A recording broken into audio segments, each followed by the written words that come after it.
One funny side note story. This may not mean much to you guys, but you're a football guy. He's a big Eagles fan, by the way. Okay. Go Birds. And but East Carolina, one year when Kevin was there, they were 8-3 on the season. Yep. Check these scores out though. They lost to Florida State at Florida State, 48-46. They lost to University of Florida. Yep. That year, 21-17. Oh, I can't remember the story. Wait, I got one more, and I guarantee you can look it up.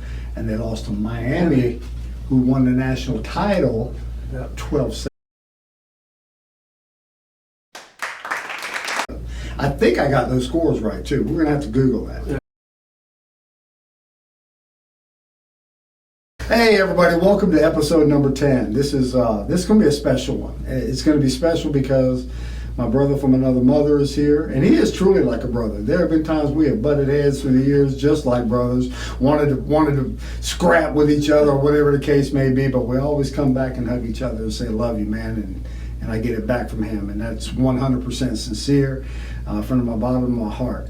We were talking a little bit earlier, 28 years he's been with us, and he only looks 32, so he did not start when he was 4. He's almost as old as me, but you know how that is, okay? But he looks good. He's lost a few hairs, but they ain't white like mine, so let's put it that way. But it's great having you here, Neal Torrey, and we're going to talk a little bit about all your time that you've been with us, and you've had many, many roles, but let's go back to Greenville, North Carolina in the beginning. What brought you to Andy's then, Highway 55, and what's made you kind of hang around all this time? It's kind of interesting. At the time, I had graduated from East Carolina, but I had worked at this place we named nameless. And several of the guys at the time had transported over and started working for Andy's at the time, and I knew several of them. And I had lost my job. I had working for a computer company. And I get a phone call and go, "Hey, hey, your degree? When your degree? Computer science. Computer science. Yeah, computer science guy. I worked for IBM for a couple of years, and at the time then, all these companies were getting downsized and outsourced to other countries, and that happened. And I had just gotten signed with a new job at Burroughs Wellcome. I can remember like it was yesterday. I was getting ready to start, and they got bought out by a Glaxo company. They bought their whole computer division in, and once again, I was out of a job, and I just got married, and everybody's like, "Well, my wife's you got to do something." Yeah, you gotta get a job. But then I got a phone call, and they go, "Hey, this guy started this burger place. You need to go meet with him." I'm like, "No, done with burgers. I can't do this." Last thing I want to do is cook burgers. And Dwayne McKay called me up and goes, "Neal, man, you need to meet with him." And the rest was history. I come up there and we go to Winterville, North Carolina. Probably that same conference table you got there now is probably the same one you had. Well, not that one. It's around here somewhere. It's around here somewhere. In Winterville, North Carolina, we meet there. For those of you who don't know, that was where the first corporate office was, in Winterville. But we sit down and we meet and talk, and within 10 minutes. Now, tell this story. I've been telling this story ever since I met you. Within 10 minutes, I knew this was the right fit. I'd never met anybody, and to this day, I've never met anybody like you. With the passion and the belief in something. I said, this guy here is crazy enough and got enough heart in this business to make it work. You could have been selling water bottles, toothpicks, ice, paper sheets, whatever. I knew then when I walked down there, this guy, whatever it is you sell, it's going to work. Because I'd never met anybody in my life that believed in something with so much passion. And you put your name on it. And the really cool thing about it was, and I remember all these things, and as we talk about it, it comes back to me, and I tell these stories. Because even when I got my loan to own the store, and it came and said, "Hey, Neal, we'll give you a chance to own the store," and people didn't believe, "I'm going to get a chance." And my mom, oh my God, my mom was like, "You're going to go do what? You got this degree and all this stuff." I said, "Mom." Yeah, you were definitely going. You have a computer degree, son. You have gone to college. Now you're going to go flip burgers. And I said, "Mom, I've never met anybody I believed in like you. I never." And I'm like, "This is going to work." So we fast forward, and I remember going to get the loan, and you co-signed the loan. And you looked at me and said, "You will pay the store off faster because I co-signed it, because that's just who you are." Right. And trust me, I did. But I remember bringing my mom to the store and sitting down with her. And she walked in and we were eating, and I said, "This is mine." And she started crying, and she was excited, and she was like, okay, I believe in you. Oh, that's awesome. But the funny thing was, probably about 2 weeks after I'd signed the note to get the store, my old computer boss walked in to the store and goes, hey man, I just started a new computer company to come in with me. And I was like, too late. God has a plan, man. Already got a plan. He already has a plan. But I knew, I just said, just when I met you, I'd never, until this day, I've never met anybody with so much heart and understanding for what it is. And it's kind of, if you care about something so much, it's going to come with some passion and some fire. Yeah. Which is why, over all the years, and you asked me why. You're saying all these kind of things about me. Yeah. But see, I saw it in you too immediately, since this is going to be the mutual admiration society. But no, it was there. Neal, you possess work ethic, passion, energy. I've never been around Neal Torrey and seen him dragging. I just never have. These guys always got a bounce in his step. He always gives the impression that he's going somewhere and he's going to get something done when he gets there. And I think as far as leaders go today, I think that's invaluable. And I recognized that in you very early on, and that's probably why I laid it on so thick that day.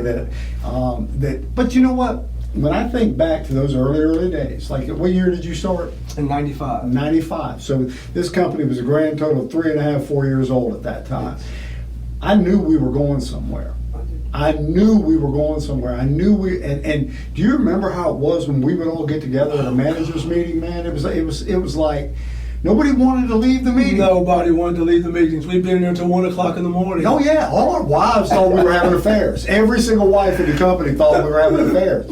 Yes. Yes. No, we're really literally, Karen, sitting there. I tell my wife, no, really, honey, I promise you we were sitting around talking about the business. She was like, really? And then, but that, I think it was that fire, it was all of that, and that the only thing I did well is I was smart enough to identify the people that could, I've often used this term, and Neal Torrey has heard too many Kenneyisms in his life, but I've often said, you don't have to share my obsession, but you've got to share my passion. Yes. And if you don't share my passion, then I really got no use for you. Yes. And I say that during the years, man, when I've sent you all over the world, that you shared my obsession with it. Yeah. Oh yeah, I've said that. It's funny you said that. I meet with my staff even to this day, and I talk to a guy who's talking about getting the restaurant business, and I tell him all the time, if you don't love it, don't do it. That's right. The restaurant business is not for everyone. That's right. You gotta love this business. And even when I'm tired of it, I love it every day. Do you ever not want to get up and go to work? No. Me neither.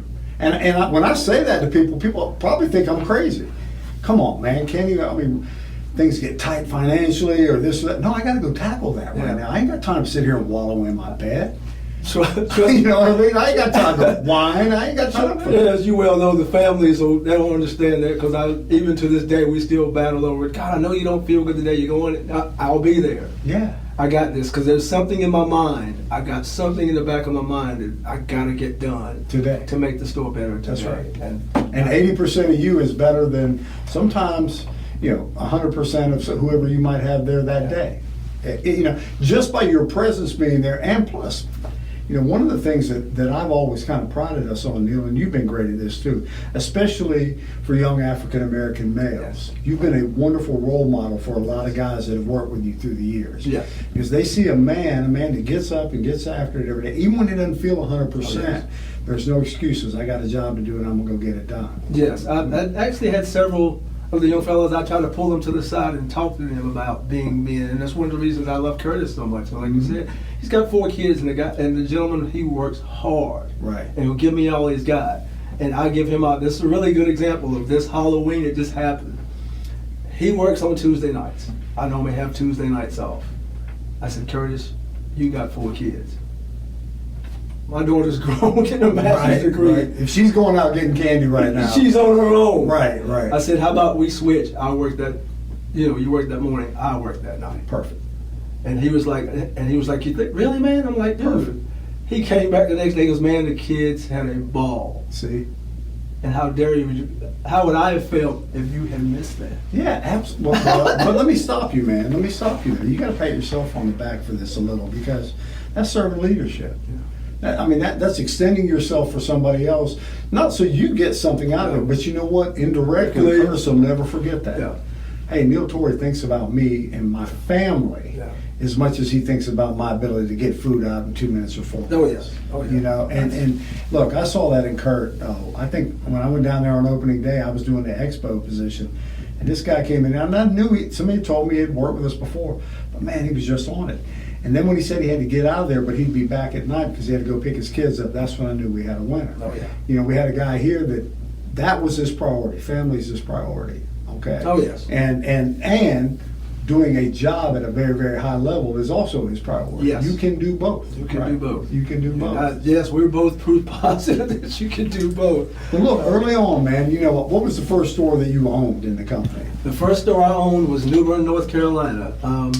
I'd been working with the company for probably about 6 months to a year. I was started off in Havelock, and Dan Jones was the owner, and we go down there and run the store. Mm-hmm. And probably within 6 months to a year, you guys came to me and said, "Hey, would you like to own this business?" And I'm like, "That's what I got into this for." Mm-hmm. And I can remember it, and even to this day, I think I may even have the paper somewhere where Dan wrote me the plan out, how to pay your bills, how to set it all up.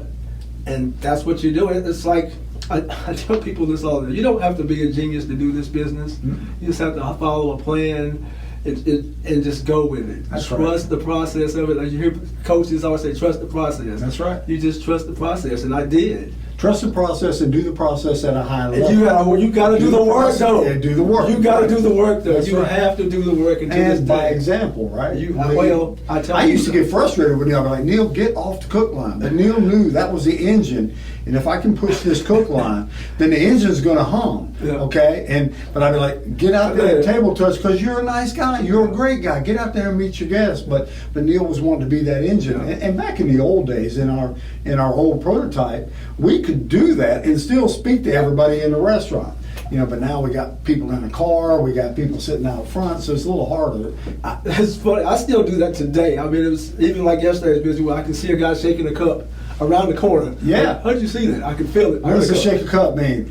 Needs a refill. We just had a meeting about that, but it's just one of those things where you could back in the old days you could hear the register ding. Oh yeah, What was that? yeah. Give somebody a discount. You can Right. hear it. You Yeah, remember those days. 100%, man. And the old people around can remember that. But yeah, but it's just being aware of what you're doing and being locked in. And Well, but you bring that, like you said, you get up every day with a plan. You get up every day you want to run great food costs, great labor costs, and you want to grow your sales. Yes.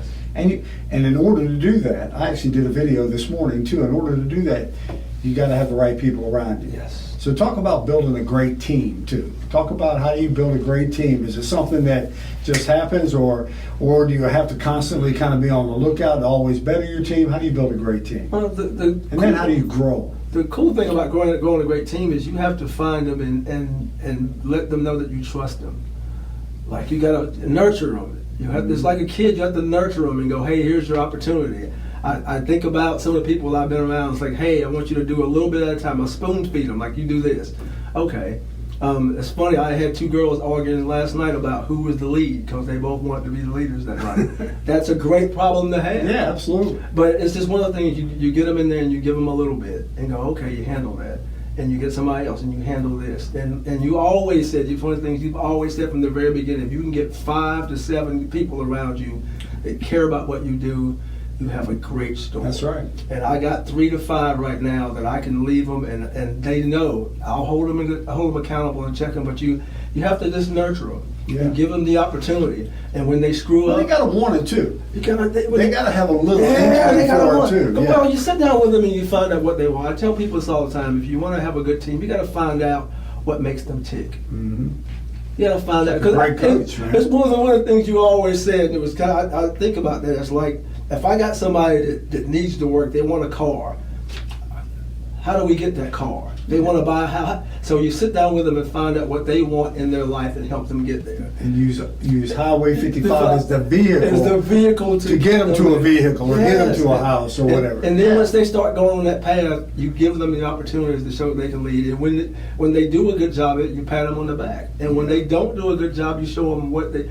We always talk about the whys, Mm-hmm. and that's what that goes back to. Hey, why do you want to do this, and how do you get there? Right. And then once you get them there, and you go, okay, you show them progressions, and that's how you get a team. You get those 3 to 5, and you sit down with them, and you hold them accountable. Right. And when they do it wrong, because I tell people this all the time, the one time that you accept something happened that wrong and you let it go, then you allow it to happen from now on. Absolutely. And it's amazing how that'll spread. The one time you let that one little thing go, it'll happen with all 20 of your employees now, or 30, or You whatever. allow it to happen. Absolutely. So, and you have to let them know, hey, you can't let, when I walk out the door, you can't let that happen. Yeah. And if they get mad at you, that's okay, because they're not on your same drive. Because everybody's not going to do That's this right. for their career. That's right. But those that are, if you want to get there, like Curtis said, he wants to be me. He wants to own the store. He wants to run the store one That's day. awesome. I want you to own the store. That's Because right. one of the cool things about this business that you've done from the very beginning is you duplicate yourself, and then that way you can step back some to grow. I That's can't right. grow if I'm sitting here doing. If you're a cook, you think like a manager. You're a manager, you think like an owner. You're an owner, you think like a multi. And that's what I try to teach them to do. Oh, no, slow down. Slow that down and start over again. If you're a cook and you want to do this business, what do you need to think like? You start thinking like a manager, Right. an operator, going, hey, you got to see those things. You got to have the vision to see all That's those right. things. When you're an operator, thinking like an owner. Hey, you dropped that cheese on the floor. That's a dollar bill on the floor. I joked when the guys dropped some fries last night, and I was like, hey man, you just dropped some dropped some money on the floor, and they were like, what? Oh God. Yeah. But that's how the mentality. Then you have to have your leaders think like that too. I love it, man. They have to think the exact same way and hold the accountability the same way. But you have to meet with them. You have to nurture them and talk to them and see. And then when they do well, look out for them. Like when I get a bonus, they get a bonus. Right. If I don't care how much it is, it may be $20 here, $30. They know. But they know you. They know that I'm going to look out for them when Right. and on that, when I do stuff like that, they know I got their heart. Mhm. And I care about them, not just for the business, That's right. but for them personally. That's how you grow a good team. It's funny you said that you're at 3 to 5. I would challenge you to find 2 more. Yeah. Because it's that magic 7. Yes, that's 7. You get 7 people in your store that are just as passionate as you are, you're on your way. Yes. Now, they can't be all day shift or all night shift. You got to have that broken up a little bit. But man, you're on your way then. That's always been, and it's proven to be true. Yes. You know, and like you said, there's nothing better for an operator to say, hey, look, need to go off or take a long weekend with the wife or whatever, celebrate your anniversary, and be able to go and know your phone's not going to ring. Yes. Know that magic 7 back there is not only trying to do a good job, they're trying to wow you when you Yes. come back. That's when you come back and something extra's been cleaned or the sales were up and you pat them on the back, man, they are on cloud 9, The best thing that ever happened is for you to not be in your store and somebody call you and go, man, you weren't here this weekend and the store ran great. Great. And you go, yes. Man, that's quality of life right there. That is quality of life. When we have, one of the things that I think I'm running into a little bit now is Neal, I want you to speak to this, but I don't think all of my operators out there within the Little Mint corporate stores, I don't think they all believe that I would sell them a restaurant if they were successful. Wow. I get almost glazed looks sometimes, like maybe life's beat them down somewhere. Maybe I don't know, but can you speak to that I've done that multiple times, and especially with what I announced recently, which means I'm going to pay off all my debt when that happens, which means the opportunity is going to happen so much faster. It's like if you're in a position when that happens, I'm going to sell you the store the next day. Well, that's a bit exaggeration. It takes a little time to get paperwork to get. Although back in the day we used to just shake hands, but we have to get paperwork lined up. But other than that, it's a done deal. But can you speak to that? Yes. Well, one of the things you always said, you take average and ordinary people and make them owners. Mm-hmm. And over the years, a lot of average and ordinary people have become owners over the years, and some of them have failed because they were average and ordinary, unfortunately. But yes, the one thing that I can always say, and probably one of the reasons I know I'm still here is because I've seen. I haven't just heard about the things you've done. I've seen the things you've done, the opportunities that you've given. Do people have their own demise along those ways? Yes. Sometimes they just lose their way. Sometimes you lose your way. They lose their Honestly, way, there are times where I've lost my way. Yeah. I mean, And that's human okay. nature. And it's human nature. And sometimes I need a kick in my behind and go, hey, Neal, get back in gear. I think I did that to you one You've done time. it to me a couple of times. What was that one phone call? Oh God! Hey, don't worry about the language. Go ahead and say it. No, but it was. It's so funny because I was telling the story in Uber, and I owned the store, and I'd gotten comfortable and started making some money. Maybe a little complacent. A little complacent, A little complacent. but my pockets got a little fat, and I've been taking a few vacations here and there, and and my sales kind of dipped a little bit. My food costs went up, and my labor went up, and lo and behold, phone rings, and it's Kenney on the phone, and he goes, "I'm like, Neal, your sales are down, your food and labor going up a little bit. What do you think you should do?" I think I need to get back to work. He said, "That's a great fucking answer." Click. They hung up the phone. You've never forgot it. I never forgot it. Yeah. And you know what I did? I got back in the store and I worked a little harder. Got your Sales numbers back up. Isn't that funny how you got in there, got after the sales went back up? Sales go back up. And that's what needs to happen in these stores now. I look at the numbers. I'm a numbers guy. I look at the numbers every day and I go, hey, they drive me crazy. If these numbers aren't driving some of you out there crazy, then something is wrong. Right. I looked at the sales and I had probably the highest sales in your group last week, and I was pissed because I wasn't happy with my numbers. You weren't where you wanted to be. I'm not where I need to be. I want to get back up to 27, 28, at least over 25. Food 30. I want 35 and 25 is where I want to be at. Be great. And if that's not eating at your core, then you're not the right person. That's right. You're just not. I mean, man, I'm so glad to hear you say that because I sit there literally before I came in here. I was going over our weekly numbers from our company last week, and I'm sitting there going, man, and just in some areas we're just not getting better. Yeah. And look, I mean, literally these people that are operating our restaurants right now.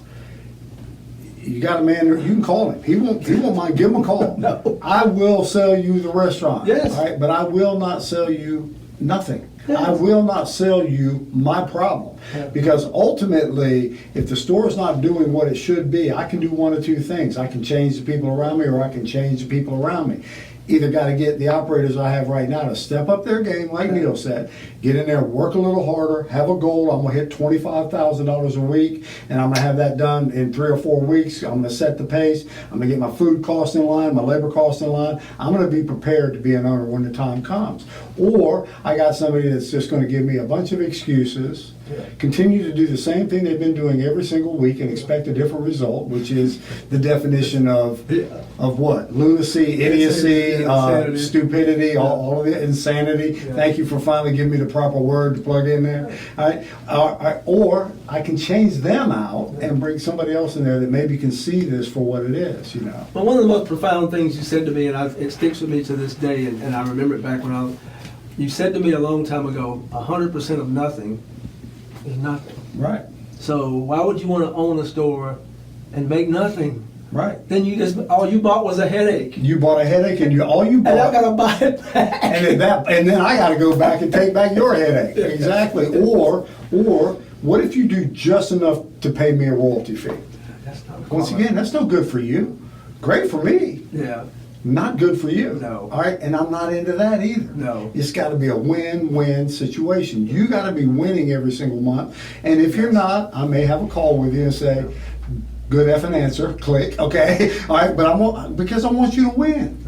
I want you to win. I'm not, the time I had that call with you, you were already an owner. Oh, yes. I wouldn't call him an operator. You were an owner, but I didn't want to see you. Yep. You were running one of those moderate stores that you could make some money or you could lose some money. There was a very fine line there. Yep. And I saw, some red flags. And I wanted to go, hey, and plus, I knew, once again, talking about dealing with people individually, I knew you could take it. Oh, yeah. I knew you could take it for what it was. Hey, that's just Kenney going, No, but go. like I said, sometimes you need a kick in the pants. Right. And that's okay.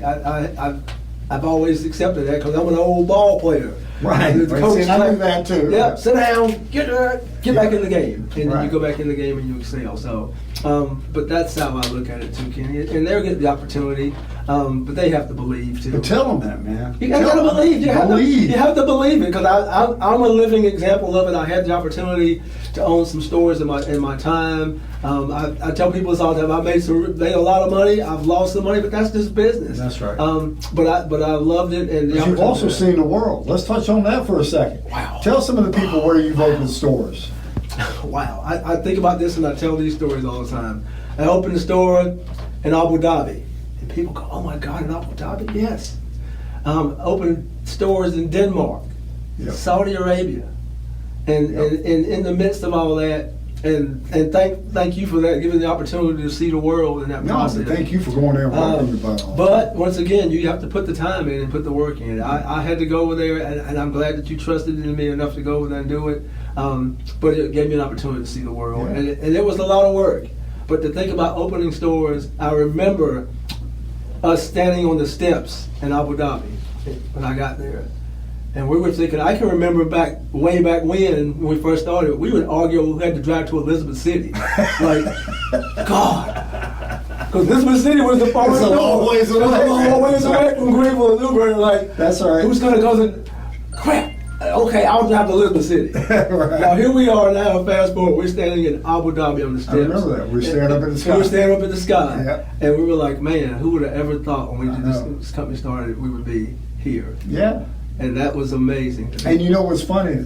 That store would have succeeded Yes. if we could have just got them to buy into our culture. Yes. They treated their employees poorly.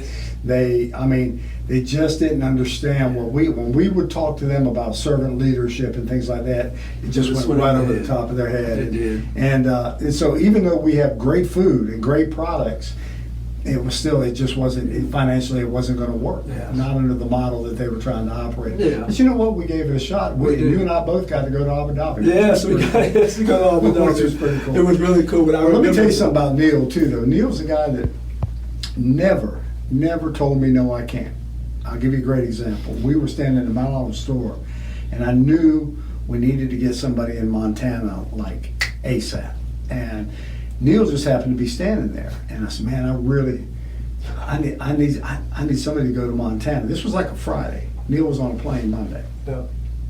Neal Yeah. was there. Yeah. You go, I got you, man. I got you. I got you, man. And stuff like that. You talk about you doing for things that people never forget. You doing that for me, I'll never forget. Right. Because, I was like, not only do I have a guy that will immediately hop on a plane, fly across the country, okay, but also, when he gets there, I trust him. Yeah. He's going to get done what I need to get done when he gets there, Yeah. too. So, what a relief that kind of attitude and that kind of work ethic Well, I is to appreciate me, that. man. Yeah. So, absolutely. Well, I'm one of the people. If I'm going to do something, I'm all in, and this business is something I've always loved. No. I've always loved it, and I bleed it, and I drink it, and I sleep it, and like I said, it drives. And you're successful at and it's been successful, and I love it. That's funny. I had a meeting with my staff Saturday, and we were talking about that. I said, guys, I love this business. I said, I don't always like it, But I love it. but I love it. Yeah. And How often do you meet with your staff as a whole? not often enough. I do it I'll meet with them in groups as a team. Okay. In fact, it's kind of funny that I was just telling Chester downstairs, I hadn't had an entire staff meeting in a while, and I told But you'll her, do like shifts? I'll do shift meetings where I meet with them, but that was the first time I had a staff meeting as a group in a while, and one of the reasons I didn't do it, and I even told them this, I was honest with them, I said, guys, I've been angry. Mm. I didn't want to have a fire sale meeting. I didn't want F-bomb meeting. I said, I've been angry. I said, because you guys, I'm disappointed. I nurture you and I talk to you and I do all these things. You guys want hours, I try to give you hours. You want raises, I try to get you raises. And then you're not living up to where I need you to be. You're better than this. So I said, that's one of the reasons I didn't want to have a meeting, because I just didn't want to come in. And I said, I had to get myself in the right mindset where I could be a productive meeting. I think that's smart. Yeah. So when we had the meeting, I could probably learn a little bit from that too. So I myself. had, so I had the meeting then, and I was able to go address all the issues that I had. I was actually able to. There was a few people in there that have been outstanding, and I want to recognize them too. I got a chance to recognize them in front of the group and let them know that I appreciate. And that's powerful. That's an old school thing too, man. I mean, we don't recognize. Great job, everybody. No, great job, Neal Torrey. Great job, Yes. Dylan. Isabel, thanks for showing up. I mean, literally.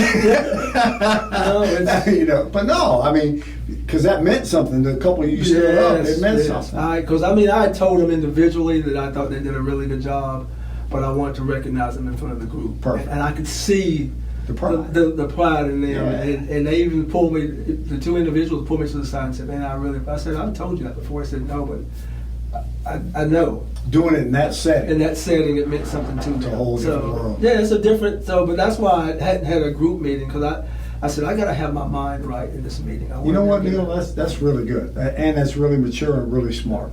Really smart. I think sometimes as operators they'll get frustrated and they kind of go off a little bit, and then they got to backtrack and grovel, and And I've been there personally myself, and I there's been some pressure on me lately too, and I like to think that maybe a little age, a little time, and a little calm has come over me as well, and that's good to know. But look, you're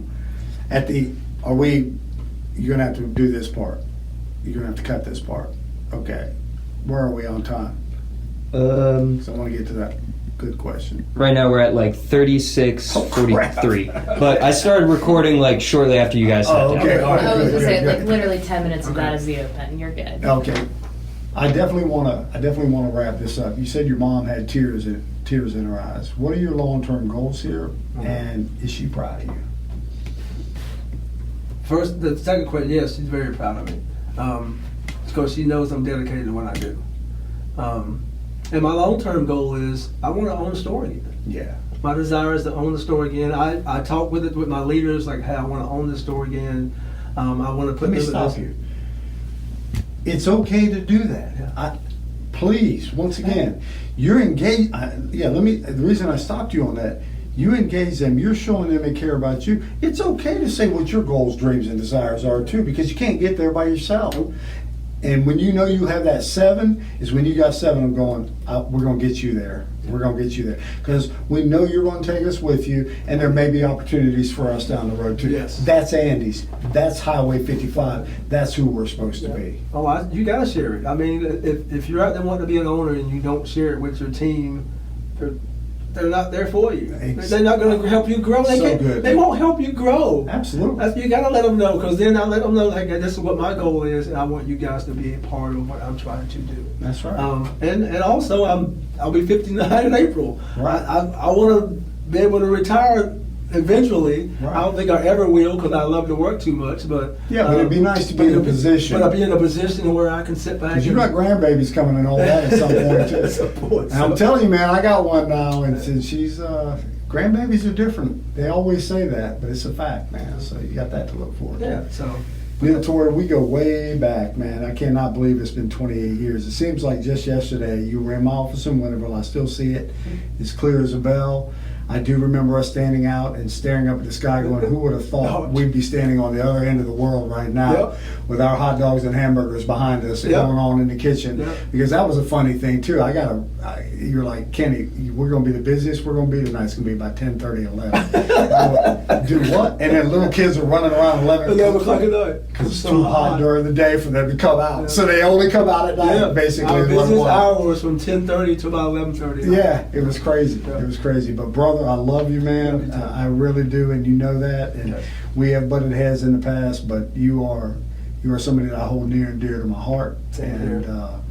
Always going to be in each other's lives. Yes, sir. Thank you, man. Thank you.